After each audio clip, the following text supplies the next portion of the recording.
el proceso cognitivo, un punto de vista etnobotánico, a cargo de la doctora Montserrat Gispert Fruets, a quien me permito presentar de una manera breve.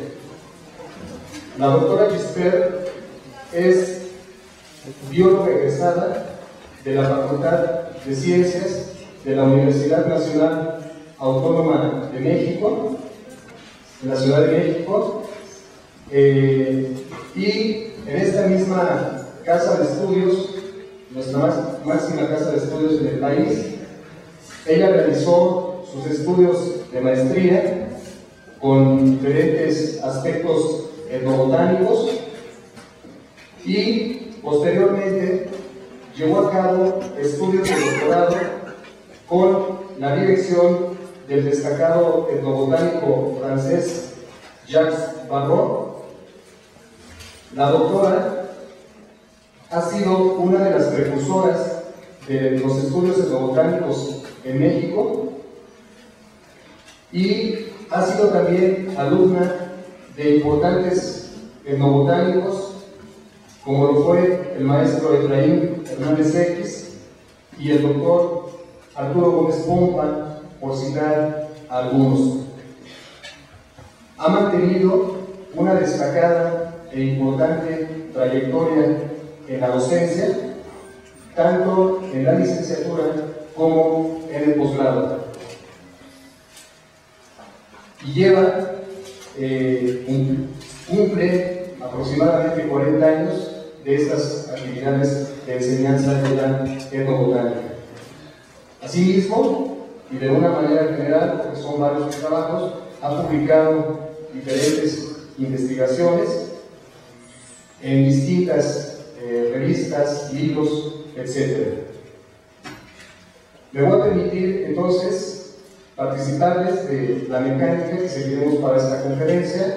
La doctora ocupará 45 minutos, 50 aproximadamente para su exposición, y ocuparemos el resto, 10-15 minutos, para formular preguntas muy concretas, las cuales quienes tengan la inquietud de hacerlas pueden en un papelito anotarla y pasarlas a nuestras edecanes que estarán cerca de ustedes para apoyarnos.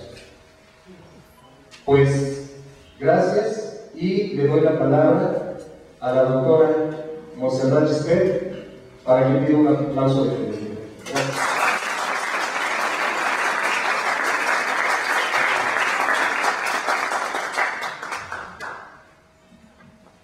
Muy buenos días a todos. La mayoría son caras conocidas de hace tiempo y otros chicos jóvenes que también dan mucha alegría conocerlos, aunque sean estos días. Ayer, en el viaje de venida del DF a Pachuca, la compañera que gentilmente me fue a buscar, que se llama Tania, me hizo una pregunta, la cual, la verdad, nunca me la había hecho directa a nadie, y me puse a reflexionar en ella, y me preguntó que si me ponía nerviosa cuando daba una conferencia. Y bueno, la verdad le dije que sí, que no solamente cuando daba una conferencia, sino cada semestre, al entrar al salón y ver las caras nuevas de los muchachos y muchachas que están adentro, la verdad es que sí, se pone uno nervioso, pero que la experiencia, no la edad, la experiencia le da a uno cierta calma, y entonces ya uno empieza a hablar y los nervios desaparecen. De la plática que voy a dar hoy, es una cosa que por sencilla se olvida mucho. Por ejemplo, ¿qué es el proceso cognitivo? No todo el mundo habla o lo damos como implícito. Todo el mundo lo damos por implícito y no es tan fácil. Entonces, lo que traté de hacer para hoy es una pequeña exposición con unos diagramas de flujo para ver cómo podía tratar de, en un momento dado, integrar todo lo que hacemos en el trabajo de campo, tanto teórico como práctico. Entonces voy a comenzar con, ya dijo Ángel, el nombre del proceso cognitivo, y le pusimos un punto de vista etnobotánico. Porque, bueno, vamos a ver que hay muchas cosas que podría ser igual etnobotánico que etnozoológico, ¿sí? Pero bueno, mi conocimiento, en mi rama en la cual trabajo, es la etnobotánica. Pero vamos a ver que vamos a poder también nombrar muchas cosas de la etnozoología y, por tanto, de la etnobiología. Hay diversas formas de expresar, ¿podríamos empezar? Hay diversas formas de expresar el conocimiento universal. Una es la oral, la otra es la gestual y una más es la escrita. En esa exposición me centraré en el conocimiento oral y gestual desde una óptica etnobotánica. Para ello es indispensable explicar cómo han interactuado diferentes categorías del proceso cognitivo para llegar a configurar el milenario acervo cultural vegetal que poseen las actuales etnias y grupos campesinos de México. Mencionaré 3 categorías del proceso cognitivo: la adquisición, la transmisión y la socialización del conocimiento, en este caso específico sobre plantas cultivadas y silvestres.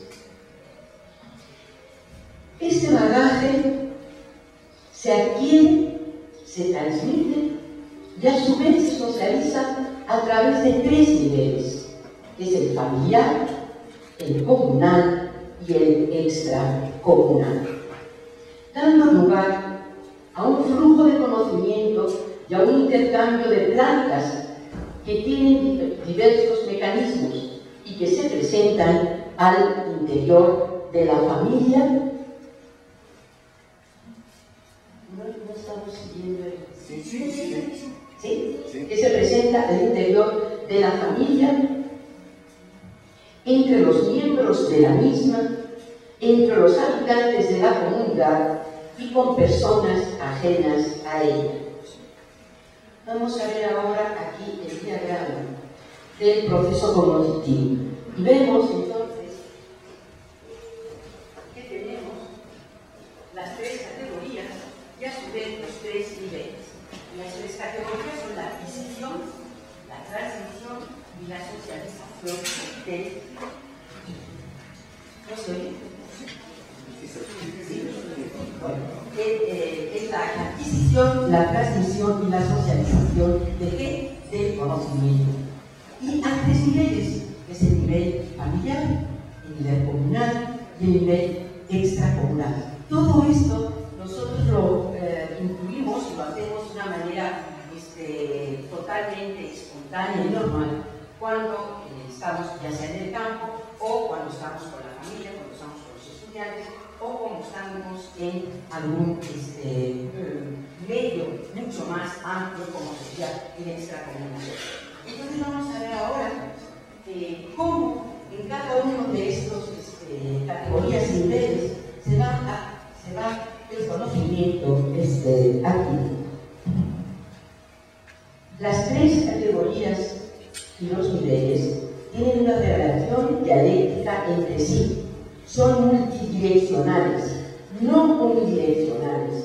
Por ejemplo, en la relación familiar, el conocimiento emana de las personas mayores a los niños, hasta que ellos alcanzan cierta edad que he llamado entre 3 y 6 años. Aquí quisiera hacer un paréntesis. Cuando estuve invitada a los años en el Museo de Historia Natural de París, en el departamento de etnobotánica, pudimos aportar una cosa a la metodología. Y fue precisamente el que pudiéramos, esta aportación fue el que nosotros trabajando en el campo nos pudimos percatar de que los niños, cuando todavía no tienen una diferenciación sexual en el trabajo, ¿qué es lo que hacen? Empiezan a incorporar una cantidad de información y la pierden adentro del seno familiar, pero no solamente dentro del seno familiar, sino con los amigos que juegan, es decir, en la comunidad. Entonces, introdujimos esta palabra que llamamos la niñería, que es de los niños de entre 3 a 6 años, que todavía no tienen una diferenciación sexual en el trabajo, y en el cual ellos intercambian y aportan conocimiento sobre plantas al seno familiar. Era muy común, aquí en el Museo de Historia Natural de París, en el Departamento de Botánica, todos los viernes se hacía un seminario. En este seminario, todas las personas que trabajaban en el departamento iban exponiendo lo que se estaba haciendo. Al mismo tiempo que el doctor Jacques Barrault invitaba a todos los personajes que pasaban por París. Eran muchos de parte y con disciplinas diferentes, antropólogos, historiadores, zoólogos, etc., de diferentes países. Entonces ahí había una efervescencia muy grande en la discusión tanto teórica de la etnobotánica como, sobre todo, metodológica. En la parte metodológica, bueno, pues nosotros pudimos introducir este nuevo concepto de la niñería, y les llamó mucho la atención porque casi siempre la metodología es ver, cuando uno llega a una comunidad, quiénes son las personas que más saben. Es verdad, hay un momento que hay especialistas dentro de la propia etnobotánica de la gente que vive en el lugar. Por ejemplo, si uno quiere saber más de plantas medicinales o quiere saber más de la parte ya efectiva de cómo se trata a un niño, cómo se cuida un embarazo, pues irá a las parteras o irá en un momento dado a los curanderos, o si uno quiere ver cómo se curan los huesos, irá uno al mesero, etc. Es decir, hay especialistas. Pero lo que es muy interesante es que en el seno familiar tanto puede saber a veces un niño chiquito en esta edad de 3 a 6 años como puede saber un anciano. ¿Por qué? Porque el niño empieza, y ahora lo vamos a ver, a adquirir conocimiento, pero no solo en el seno familiar. Los niños, cuando nosotros hemos trabajado, por ejemplo, cuando trabajamos en Veracruz, en la selva perennifolia, en una de las comunidades que trabajamos, los niños se escapaban después de clase, que era a las 12:30, y se iban a la selva y regresaban a veces con inclusive frutos que habían probado, para el terror de los padres, claro, que empezaban a decir que cómo era posible, que se hubieran podido enfermar, etc. Una de las veces estuvimos ahí, si uno de los pequeños se le echó un poco la boca porque la planta era un poco, tenía ciertos pelos urticantes, pero por regla general ellos dieron a conocer también ciertas plantas, en este caso frutos, que es lo que vivimos, ciertos frutos que la comunidad no conocía. Es decir, ellos fueron los primeros en probarlas y introducir ese conocimiento dentro del seno familiar y por lo tanto también ¿en qué? En la parte comunal, dentro de la comunidad. Entonces, bueno, pues nosotros desde entonces, siempre que vamos a hacer trabajo de campo, incluimos definitivamente a los niños de 3 a 6 años como grandes informantes, grandes conocedores de su medio. En relación a la parte intracomunal, los mecanismos más usados al interior de los asentamientos humanos son los contactos con parientes, vecinos y amigos. En la relación extracomunal, el flujo de conocimiento e intercambio de plantas se hacen con los mecanismos anteriormente expuestos. Y aquí tenemos unas fotografías en las cuales podemos ver, en la primera, que dice nivel familiar, cómo la abuela está trabajando en el huerto familiar, cómo la nena está mirando, ¿sí? Y a su vez está adquiriendo un conocimiento, ¿sí? Es muy importante eso de adquirir, porque el adquirir el conocimiento se puede hacer, y lo vamos a seguir viendo ahora, de una forma verbal o de una forma gestual. Pero aquí lo primero es la atención, la observación. Después en la otra fotografía tenemos una parte de la adquisición comunal. Y aquí tenemos a una maestra, esto es con unos niños Cora, en el norte de Nayarit, casi frontera con Jalisco, en donde hay un albergue. Y los niños, una de las prácticas que hicimos con la profesora fue precisamente el sembrar semillas para poder obtener ciertas plantas. Y entonces aquí la profesora y los niños están en un intercambio de adquisición del conocimiento comunal. Y en la otra fotografía vemos precisamente cómo se adquiere un conocimiento extracomunal, es decir, al salir fuera de las comunidades, principalmente en mercados. Y después tenemos aquí la transmisión, que aquí es cuando decimos que la transmisión también es multilateral, es decir, nunca va de arriba para abajo, sino de abajo para arriba. Y entonces esta transmisión la podemos ver en la fotografía, estando con ustedes la primera a la izquierda, que es a nivel familiar, y cómo aquí la madre transmite a la hija, y la hija transmite a su vez a la madre. ¿Qué es lo que transmite? Todo tipo de conocimientos, todo. Es decir, desde el medio natural hasta toda la parte de la vida cotidiana. Hay un intercambio que es muy rico. Y nosotros en este intercambio, pues como convivimos con ellos, entonces una de las partes que más nos interesa en un momento dado es toda la parte enobotánica. Y aquí la otra fotografía donde dice comunal, bueno, pues vemos también que ya hay un intercambio entre jóvenes y personas. Aquí hicimos unos talleres que eran talleres de cultura alimentaria.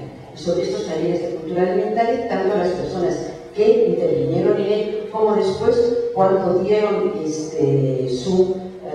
los platillos que habían hecho. Por cierto, era de una planta que es introducida. Nos llamó la atención que nos pidieran que trabajáramos sobre ellos en esta comunidad, es una comunidad de Guerrero, que es la jamaica. Es una planta introducida, no es una planta de origen mexicano. La duda está si es introducida de la India o de África. Pero el caso es que aquí ellos nos pidieron trabajar con esto y hacer un cultivo un cultivo orgánico de la jamaica, lo cual lo empezamos a trabajar conjuntamente con ellos. Y después se les ocurrió a ellos y a nosotros que por qué no se hacía un taller de cultura alimentaria para ver de cuántas maneras se podía aprovechar el bagaje, que casi siempre es con hacer el agua, ¿no? Que no es con la flor, que llamamos una llamada flor de Jamaica, es el cáliz. El cáliz es lo que se vende, y el cáliz es lo que nosotros utilizamos para hacer el agua. Entonces, con el cáliz, después de haber hecho el agua de Jamaica, se tiraba. Cuando muchas veces algunos de los compañeros y compañeras lo utilizaban para abono de sus macetas. Entonces digo, no, ¿por qué no se usa? Bueno, hubo varios escépticos que dijeron, ¿qué va? Eso no se puede comer, ¿cómo se va a comer eso? Bueno, pues las mujeres fueron tan inteligentes que transformaron en más de 15 platillos el bagazo de la jamaica. Entonces aquí hubo un intercambio desde la gente del taller con toda la gente de la comunidad. Y después para ello hicimos un folleto muy interesante de todos los platillos que ellos nos habían hecho. Es una zona mixteca en Guerrero, las personas que eran monolingües, sus nietos o hijos les escribieron las recetas que ellos llevaron a la práctica y los que no las escribieron directamente ellos. Entonces tenemos toda esta transmisión de conocimiento a través de la comunidad. Y después tenemos el extracomunal, y eso es principalmente cuando las personas salen de comunidad y van a diferentes actividades. La más común en las mujeres es los mercados, y de los varones es cuando, si ellos no tienen intermediarios, llevan sus productos a la venta. Después vamos a ver la socialización, que es una cosa que, bueno, a mí me parece que es sumamente interesante y que lo hacemos, yo les decía al principio, de una manera automática, no pensando en es eso. Entonces, la socialización la tenemos a nivel familiar. Aquí tenemos una fotografía de esta zona donde yo les digo que trabajamos durante varios años, en la zona mixteca, cómo dentro de un cumpleaños de una de las niñas se reúne toda la familia. Y entonces se empieza a ir a ese nivel, a socializar todo un conocimiento. Igualmente que lo tenemos a nivel comunal, y aquí tenemos un grupo étnico náhuatl que tiene una convivencia de un santo patrón. Y entonces aquí están todos sentados y empiezan también toda la parte de socialización del conocimiento, en este caso, del conocimiento de los recursos fitogenéticos vegetales. Y aquí tenemos la extracomunal. Esto es en el municipio, la cabecera municipal de esta comunidad, en la cual les entregan diferentes tipo de, por ejemplo, en este caso lo que les entregaban eran las plantas, era la opuntia, el nopal, para que sembrara el nopal. Entonces toda la gente de la región llega a la cabecera municipal y hay un intercambio entre ellos, más un intercambio con las personas que les explicaban cómo sembrarlo y cómo emplearlo. Principalmente se sembró, esto que trajeron a la presidencia municipal y lo dio la esposa del presidente del DIF, se sembró en una de las escuelas comunitarias. En estas tres categorías se socializa el conocimiento, volviéndose más homogéneo a nivel familiar y comunal. ¿Por qué decimos que se vuelve más homogéneo? Porque si, por ejemplo, nosotros, vamos a poner el caso de la opuntia ficus indica, del nopal manso, que le llaman porque ya no tiene los lóbulos, ya no tiene las espinitas. Entonces, ¿qué es lo que sucedía? Bueno, que ellos, entre ellos, empezaban ya a llevar un nuevo, de las personas que fueron, un nuevo conocimiento a quién, al seno familiar, ¿sí? Entonces, y al mismo tiempo, la comunidad de la gente que había ido se empezó a hacer ¿qué? Un conocimiento mucho más homogéneo, se homogeneizaba el conocimiento, cosa que a veces nos preguntamos por qué tenemos conocimientos comunes. Bueno, pues eso es a través de la socialización del proceso cognitivo del conocimiento. Tanto las categorías como los tres niveles están permeados por los medios de comunicación oral, la radio y oral gestual, la televisión. Retomaremos ahora las dos expresiones que haremos explícitas. La oral, que se expresa a través de qué? ¿De qué expresamos nosotros? La transmisión oral. ¿A través de qué? De la palabra. ¿Sí? Y se basa entonces esta palabra en qué? En el decir. ¿Sí? Y la gestual se percibe en qué? En los movimientos y que es el gesto. ¿Sí? Y se fundamenta en qué? En la observación. ¿De acuerdo? Constituyendo respectivamente la memoria oral y la memoria gestual. Entonces vamos a ver en el siguiente que la palabra, ¿sí?, se expresa a través del discurso oral, el decir, y se expresa la memoria oral. En este momento, por ejemplo, yo estoy haciendo con ustedes. Yo estoy estoy hablando de una memoria oral. ¿A través de qué? De la palabra. Y la palabra se manifiesta como a través del discurso oral. ¿Sí? Entonces nosotros, para comunicarnos, nos comunicamos a través de la palabra, ¿sí?, que es el decir, y esta se expresa el discurso oral, que en un momento dado es la memoria oral. Esto es muy importante porque si no entendemos todo este proceso, lo que decimos es cosas que repetimos, no entendemos la esencia del mensaje del discurso oral. El decir, y esto es una cosa que también hay que hacer hincapié en ella, no debe entrar en contradicción entre la realidad étnica o campesina y la imagen que pueden construir de ella los etnobotánicos. Bueno, eso es un aviso muy grande, que cuando nosotros vamos al campo ya tenemos muchas veces preconcebida nuestra idea de qué es lo que nos van a decir o qué nos pueden decir. Bueno, ese es el error más grave que se puede hacer en la parte teórica y metodológica de la etnobotánica y diría lo mismo de la etnozoología. Por ello, hay que analizar con rigor científico y ética el contenido y la expresión. ¿Qué quiere decir con rigor científico? Que nosotros no vamos a modificar el discurso oral que nos van a dar, ¿sí?, los informantes. No lo vamos a modificar. Y la ética es, precisamente, mantener ese discurso oral. Ahora vamos a hablar de la memoria gestual. La memoria gestual se hace patente en la acción, que demuestra el hacer, que se distingue por los movimientos y se evidencia en los gestos. La acción, entonces, es la praxis, el hacer, y se asienta en la observación directa y observación participante. ¿Sí? El rescate de la memoria oral acerca de las plantas y los ecosistemas en los cuales están inmersas las distintas etnias y grupos campesinos se debe basar siempre en el diálogo, para que enriquezca la transmisión del conocimiento y no sea unívoca. Entonces decimos que la acción es el hacer es la praxis, y se reconoce en qué, en la observación directa y la observación participante. Aquí tenemos precisamente, como están en las fotografías, que están en la observación directa y en la izquierda y en la derecha en la observación participante.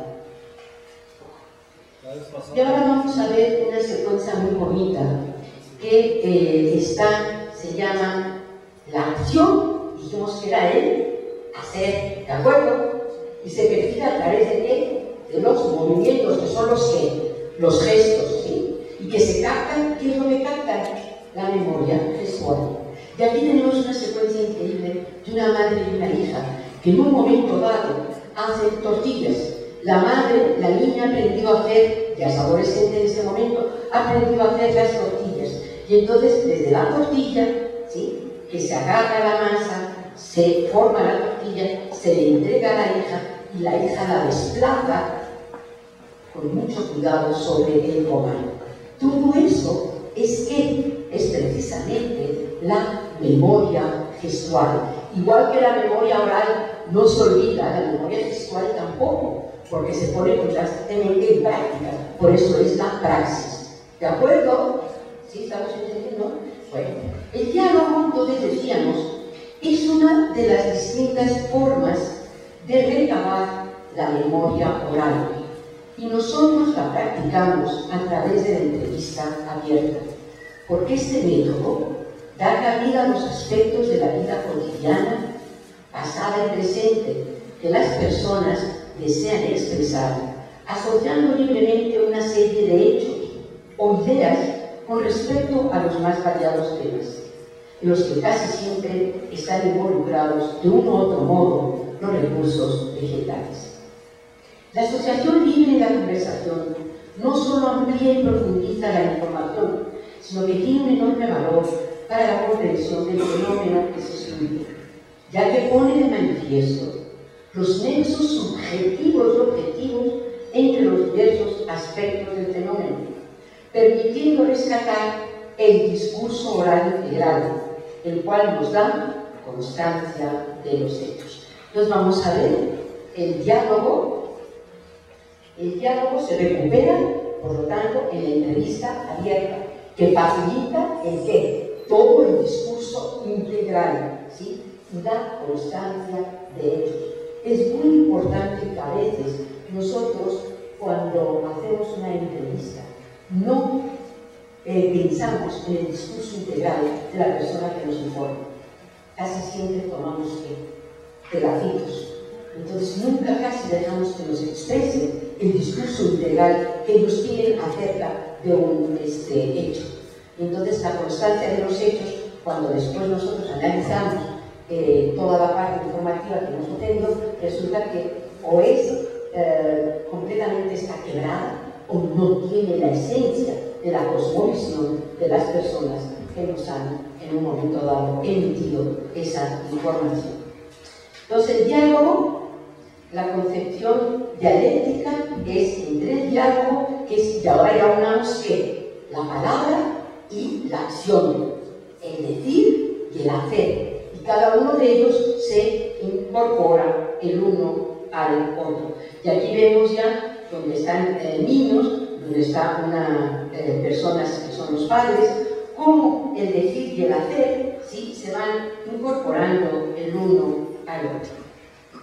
Retomando de la memoria oral, la palabra y de la memoria gestual, la acción, o sea, el decir y el hacer, vemos que existe entre ellos una relación dialéctica al entregarse el uno al otro. La recuperación de la memoria oral se puede lograr con distintas técnicas de registro, la grabadora de cintas magnetofónicas, el cuaderno de campo, etc. Y la memoria gestual por medio de las fotografías, películas, dibujos, etc. La recopilación de la memoria oral se obtiene entonces con diferentes registros. Estos pueden ser la grabadora, el cuaderno, etc. Aquí estamos en otro sitio de Guerrero, en Copalillo, que es una comunidad de origen náhuatl, y aquí hicimos unas caminatas con las mujeres y los hombres que se dedican a curar con plantas medicinales. Y en esta caminata lo que se fue haciendo es colectando material que se iba encontrando al paso. Y después nos sentamos enfrente de la escuelita y entre todas las personas empezaron a intercambiar el conocimiento de las plantas que habían colectado. Eso que fue de una riqueza increíble. ¿Por qué? Porque hubo adquisición, transmisión y al mismo tiempo socialización del conocimiento. ¿Sí? Entonces, ¿qué quiere decir? Que todas las personas que fueron homogeneizaron su conocimiento sobre los recursos fitogenéticos medicinales de ese entorno en el cual estuvimos. Bueno, y aquí la captación de la memoria gestual, como vamos a ver, es increíble. Aquí esto es también guerrero. La persona es también una mujer de origen mixteco, de la etnia mixteca, y ella nos aquí, como ven, hay la captación de la memoria gestual, ya que embebida en la memoria oral nos está platicando, pero nos está al mismo tiempo haciendo y expresando con movimientos en gestos. Y después en la otra parte también tenemos a la abuela y la niña a la abuela, ¿sí? A través de la elaboración del pan mexicano, que es la tortilla.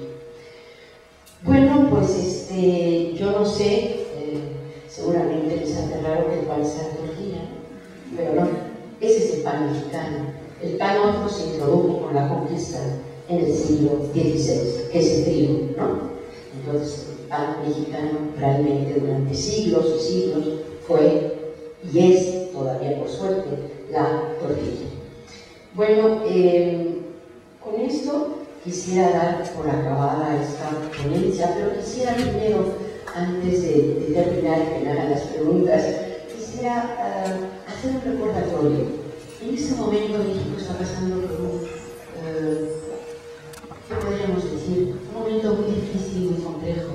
A nosotros nos toca una parte directa, que como etnobotánicos, etnobiólogos, etnociólogos, y es en este momento se está deliberando de sembrar los cultivos transgénicos. Por desgracia, el gobierno ha dado permiso directamente en lo que se llama experimental, es decir, en campos experimentales, todavía no en la expansión de todo el cultivo. Nosotros creemos que ha sido un error muy grande. Hemos tenido y hemos hecho debates, hemos tratado de influir en compañeros tanto diputados como senadores a nivel federal, y bueno, pues estamos todavía con todo con todos estos debates. Yo creo que una cosa que es importante es que no podemos dejar de defender el maíz, cuyo centro de origen y diversidad es Mesoamérica, ¿sí?, en aras de los transgénicos. Entonces yo quería hacer un exhorto a todos ustedes para que estuviéramos muy atentos de poder intervenir en todo lo que pudiéramos, según nuestras capacidades, nuestro lugar de trabajo, etc., en que el maíz transgénico no cambie al maíz criollo, que ha sido, como decíamos antes, el pan de los mexicanos. Y yo sí creo, honestamente, este eslogan que se han inventado los compañeros campesinos me parece mucho más profundo de lo que parece, que sin maíz no hay país. Muchas gracias.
Bueno, la primera pregunta que acabo de recibir dice así: ¿cuál es el intercambio extracomunal en los hombres cuando van al mercado? Los hombres, por regla general, cuando van al mercado llevan sus productos, entonces intercambian, no solamente, bueno, si es por ejemplo yanquis, entonces intercambian con los compradores, intercambian con los locatarios que hay a su alrededor. Cuando van a municipios donde dejan toda la carga de sus productos, entonces ahí el intercambio es directamente con los intermediarios, en el cual hay una desventaja enorme. Es una de las grandes lacras que ha habido en la política agrícola de este país, es que el intermediario es el que pone precio a los productos, no el campesino que los trabaja y que los obtiene, ¿no? Y entonces, bueno, pero aquí hay esta cosa extracomunal que se pone inmediatamente en contacto con una realidad perversa.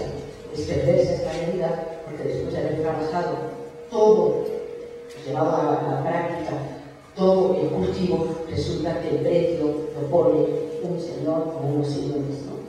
Entonces, yo creo que allí, en esa parte, cuando ellos llevan sus productos, es cuando hacen todo el intercambio extracomunal y entran en la realidad perversa de los mercados nacionales. Aquí tengo otra pregunta que dice: metodológicamente, ¿cómo se analiza la memoria gestual? Está muy bonita la pregunta. Pues se memoriza como nosotros le llamamos memoria gestual, cuando tú, a través, decíamos, ¿se acuerdan?, de la observación directa o qué, la observación participativa, ¿de acuerdo? Entonces, bueno, tú miras que los movimientos y el gesto, ya habíamos puesto uno de los ejemplos, tan bonitos, que es que precisamente el hacer las tortillas. En el hacer las tortillas, la madre no explica a la hija, ni la hija pregunta a la madre. Lo que ve es cómo el gesto, a través de los movimientos, va haciendo desde la bolita hasta la tortilla, y después cómo la deposita en el comal, y después cómo se quita cuando una vez que se infla, ya está hecha, y cómo se retira del comal.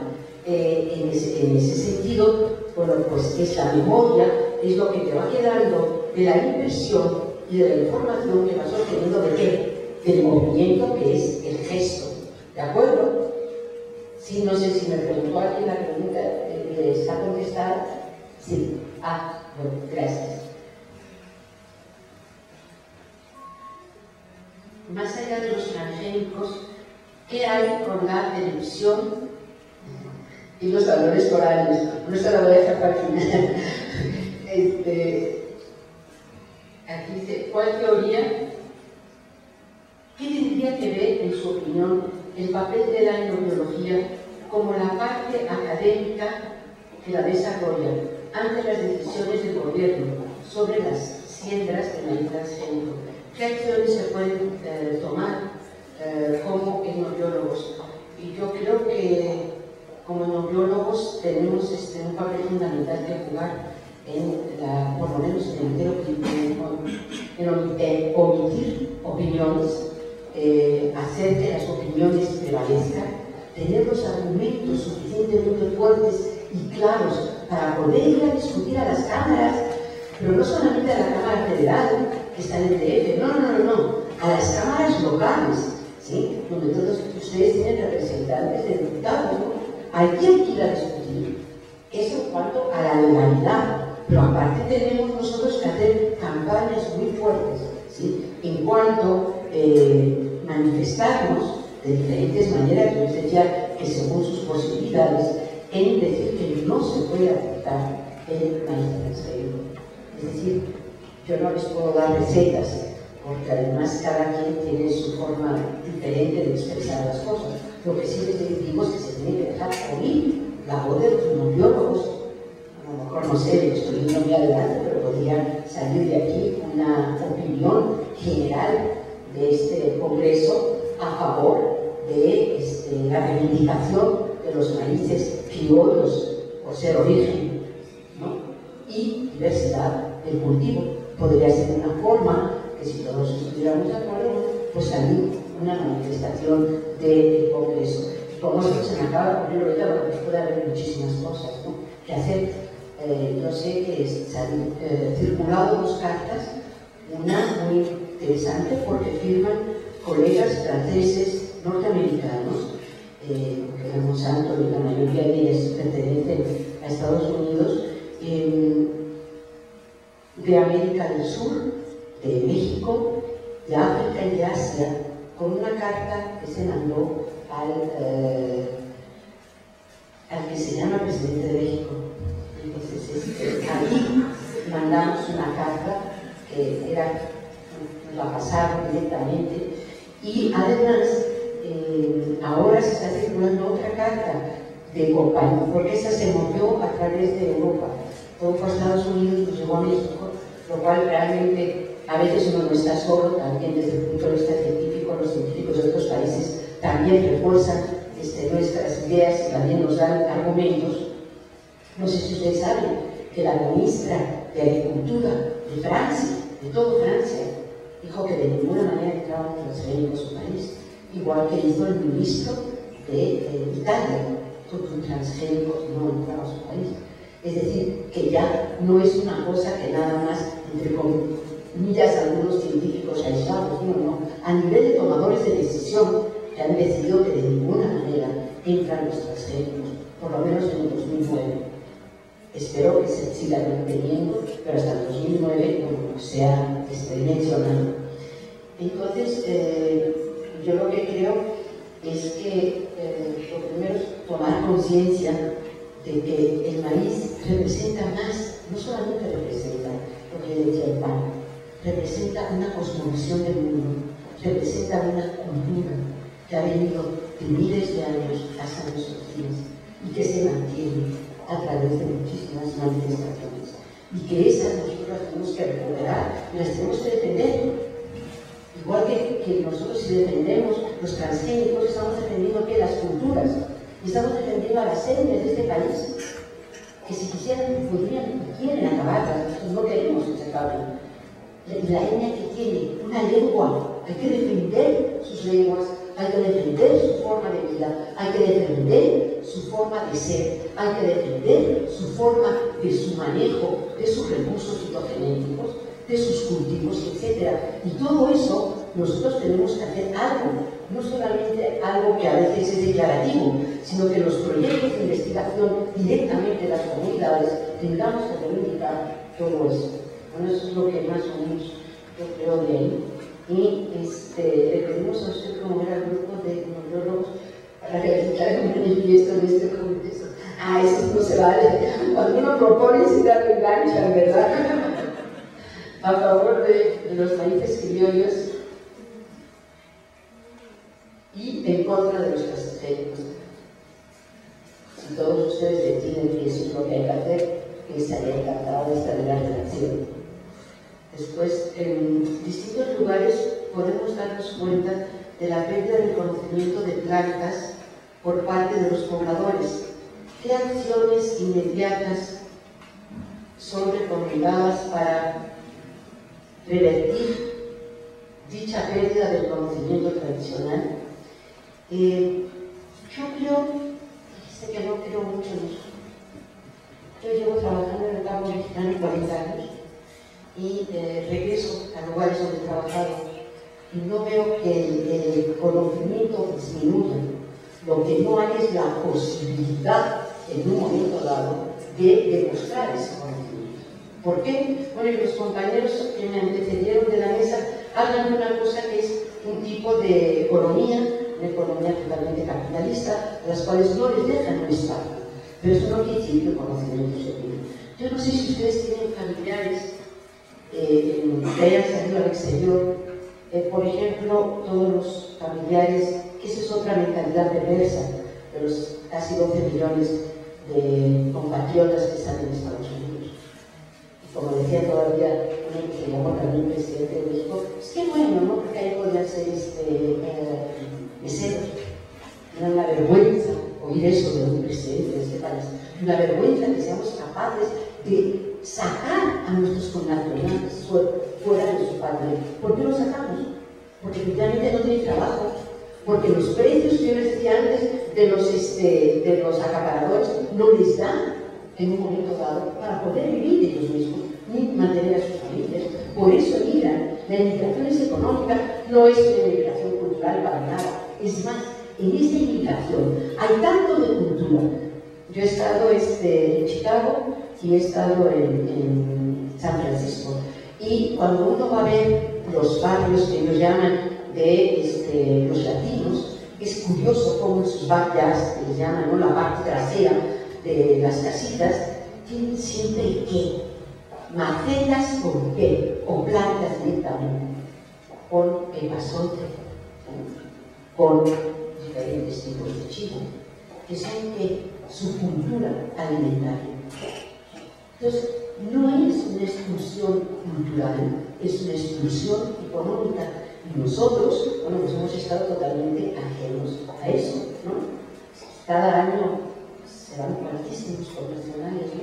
Y bueno, pues yo lo que sí creo es que en un momento dado nosotros tenemos que ver que no se despaga el conocimiento. Nosotros entramos en las casas, tenemos permiso, y nos explicaron. Una de las señoras que me emocionó mucho llevaba 25 años en Chicago y tenía sus plantitas y tenía otras plantitas medicinales para su alimento y para su medicina.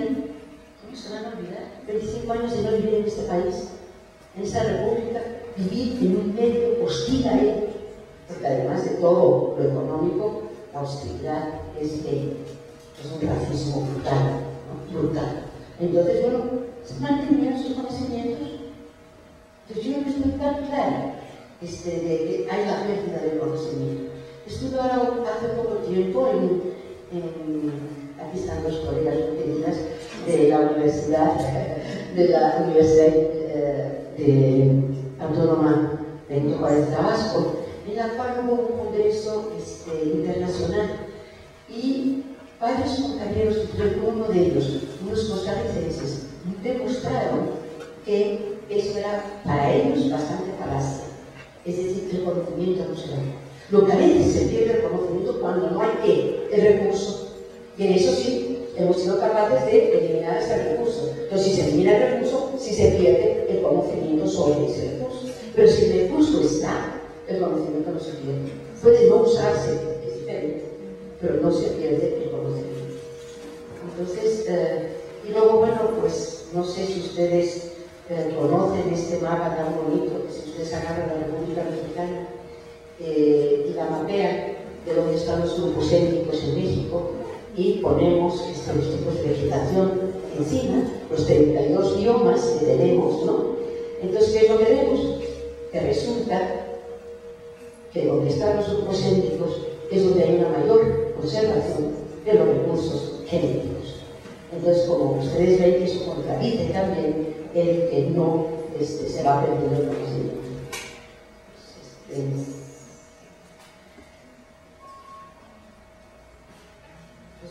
Bueno, esta ya... Yo la verdad me siento incapacitada de poder contestar qué hay con la televisión.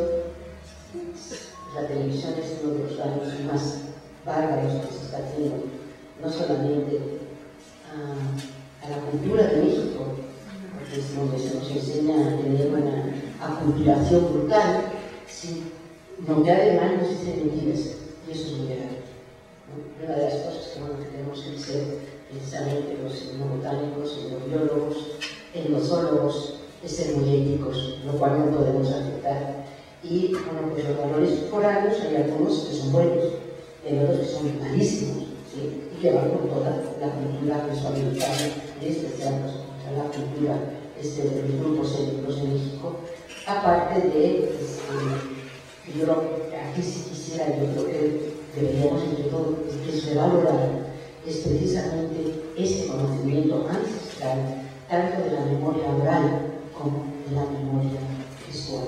Que efectivamente esos dos formas de proceso cognitivo son los que tenemos nosotros que defender de los grupos étnicos que nos han dejado además sumamente indefensos. Pues yo creo que eso es todo ya, son todas, no sé si hay nada más, entonces ya pues habré contestado a las preguntas.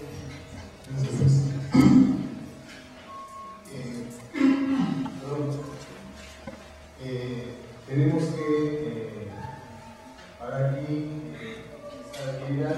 Me voy a permitir entonces entregar su constancia a la doctora Gisbert y voy a permitir leer el séptimo Congreso Mexicano de Etnología, el primero mexicano en la lengua disciplina, otorga la presente constancia a la doctora Gisbert Juez por haber impartido la conferencia magistral Procesos Cognitivos, un punto de vista etnobotánico.